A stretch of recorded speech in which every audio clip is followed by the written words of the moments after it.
আসসালামু আলাইকুম দর্শক, সবাই কেমন আছেন?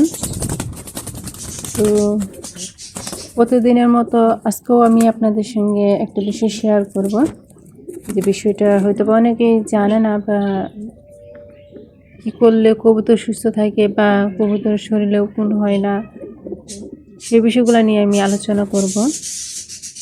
তো সবাই আমার ভিডিওটা শুরু থেকে শেষ পর্যন্ত দেখবেন। তো আমি আমার কবুতরগুলো কীভাবে যত্ন করে রাখি, বা কীভাবে এতটা স্ট্রংভাবে আমার কবুতরগুলো রয়েছে। তো আপনারা দেখতে পাইতেছেন আমার কবুতরগুলোর আমি আগে নিচে ছেড়ে রাখছি। তো যখন নিচে ছেড়ে রাখছি তখন আপনাকে আসলে ভিডিওটা দেওয়া হয় নাই। যখন আমি সবগুলো নিচে ছেড়ে রাখছি, কারণ খাঁচার মধ্যে থাকতে থাকতে কবুতর অনেক সময় ভুল হয়ে যাবে, ডিম বাচ্চা করতে চায় না, শুধু থুম ধরে বসে থাকে, খায় আর বসে থাকে। এর জন্য তারা ডিম বাচ্চা করতে চায় না। তো সেই বিষয়গুলো নিয়ে আমি আলোচনা করব। যাই হোক, আগে আমি এদেরকে একটু পানি দিই, কারণ একটা কবুতর গোসল করতে চাইতেছে। যাই হোক, কিছুদিন আগেও আমি এদেরকে গোসল করাইছি, তারপরেও আজকে কিছু কবুতর গোসল করতে চাইতেছে। তো তাদের জন্য এখন আমি একটু পানি নিয়ে আসবো। যে গোসল করতে চায় তো করবে, আর যে করতে চায় না হাঁটবে। আমি এখন তাদের জন্য একটু পানি নিয়ে আসবো।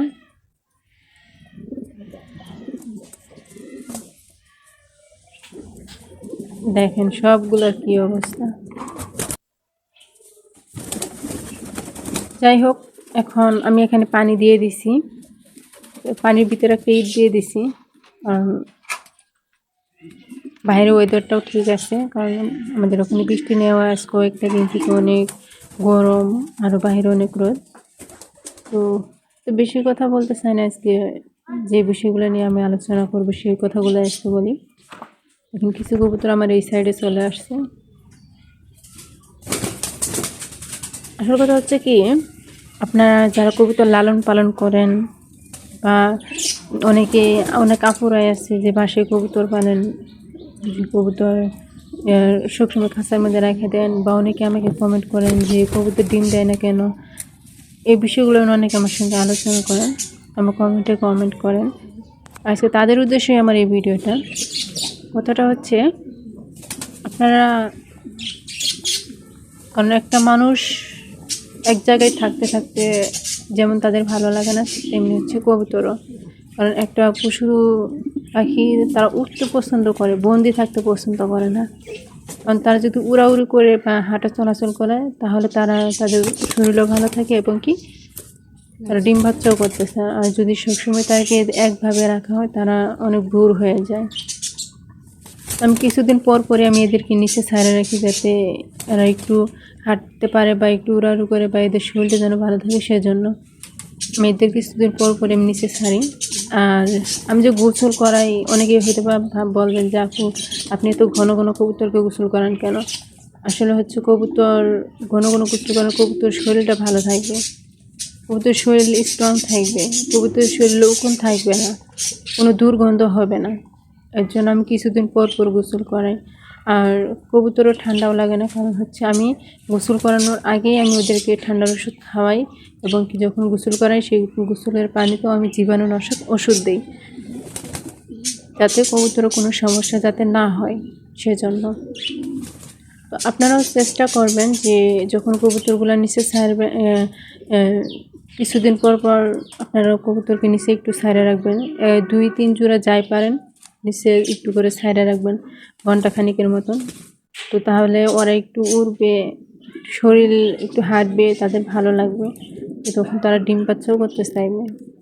আর তাদেরকে ভিটামিন জাতীয় খাবারগুলো তাদেরকে দিতে হবে, কারণ কবুতর সুস্থ থাকে কখন, যখন তাদের পুষ্টিকর খাবারটা পায়, এবং কি তাদের মন খোলাসাভাবে চলতে পারে, তখন দেখবেন তারা কবুতরগুলা কোনো অসুস্থ নাই, পুরোপুরিভাবে সুস্থ।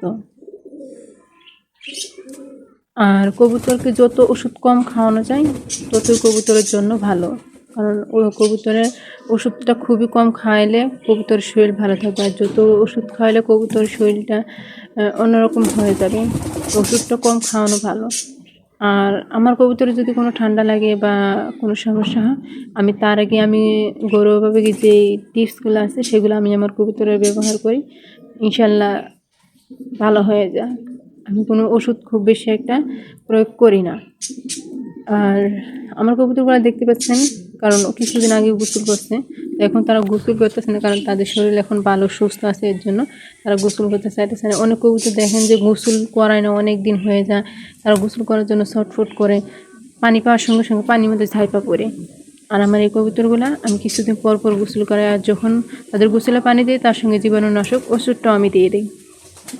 আর এদের পুরোপুরিভাবে আমি টেক কেয়ার আমি করি, কারণ এদের কখন কি লাগে বা কখন কি দিতে হবে, কিভাবে কি করলে কবুতরগুলো আমার সুস্থ থাকবে, সব দিকে খেয়াল রাখি আমি।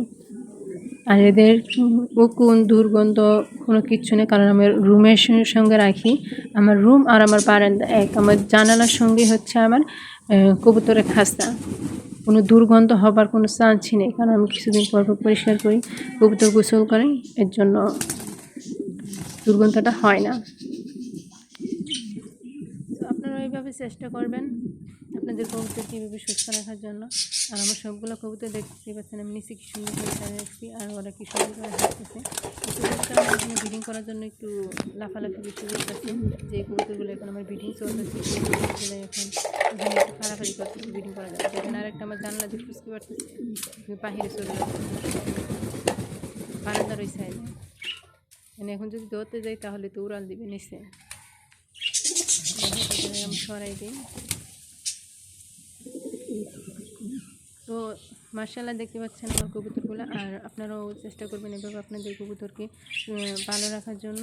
আর যদি আপনাদের কোনো সমস্যা থাকে কবুতরে বা কোনো কিছু যদি আপনাদের মাঝে শেয়ার করা থাকে তাহলে কমেন্টে বলতে পারবেন। আমি আপনাদেরকে সঠিক চিকিৎসা এবং সঠিক পরামর্শ আমি আপনাদেরকে দেব, এবং কীভাবে কবুতর লালন পালন করতে হয় সেটাও আমি আপনাদের বলবো। তো এই পর্যন্তই, সেটা আমার ভিডিওটা বেশি বেশি করে শেয়ার করে দেবেন। আর যারা এখনও আমার চ্যানেলটাতে সাবস্ক্রাইব করেন নাই তারা অবশ্যই আমার চ্যানেলটাতে সাবস্ক্রাইব করে আমার পাশে থাকবেন। সবাই ভালো থাকবেন, আল্লাহ হাফেজ।